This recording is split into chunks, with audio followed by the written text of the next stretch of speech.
Ay grabe siksikan. Pwede ko pa naman sana isingit yung sarili ko. Kaso ayoko nang ipagpilitan isingit pa ang sarili ko. Lalo na kung mahihirapan lang ako at hindi naman na talaga kaya.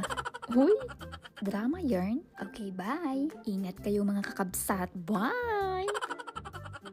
Kumapit kayo maigi dahil mahirap mahulog. Yung tipong mahuhulog ka at walang sasalo sa'yo. Uy, pukinis na. Ay, bakit ba ako nagdadrama? Ay siya, tignan nyo yung mga Japanese. Talagang hindi sila lumalagpas sa yellow lane. Nag-toilet muna ako kasi permi makis-isbu na mi. Ang ganda lang talaga dito sa Japan, no? Ang dilinis ng toilet. Tapos kadalasan ng mga toilets dito, pwedeng tambayan. May mga vanity kineme na pwedeng pag-ayusan or pag-makeupan ng mga girls. Ala, uy mga ante. Ibang planeta yung nababaan ko. Support the alay lakad. Bukaton tuloy ako ngayon. Lalakad ako ng mga 30 minutes at plus 15 minutes. Dahil nga yung bike ko, naiwanan ko sa parking sa kabilang station. My God. Grabe, ang dilim pa naman daanan ko. Tapos walang katao-tao. Diyos ko, parang ghost town. Dito pa ako nadaan sa may school. Bakit ganun? May feeling na nakakatakot dumaan kapag gabi sa mga schools. Paki-explain, love you.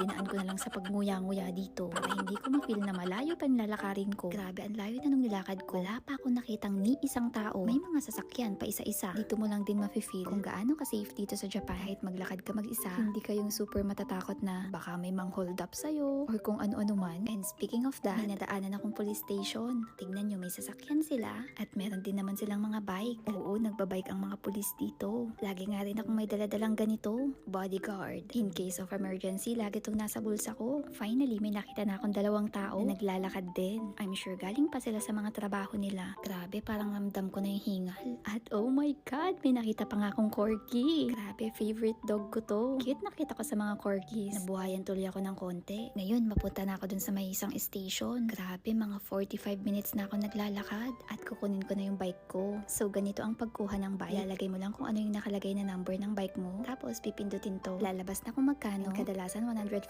yen. Pati parking ng bike nagtaas na din.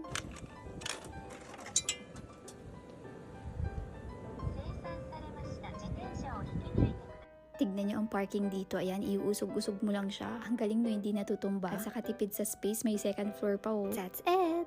Don't forget to like and follow. Bye!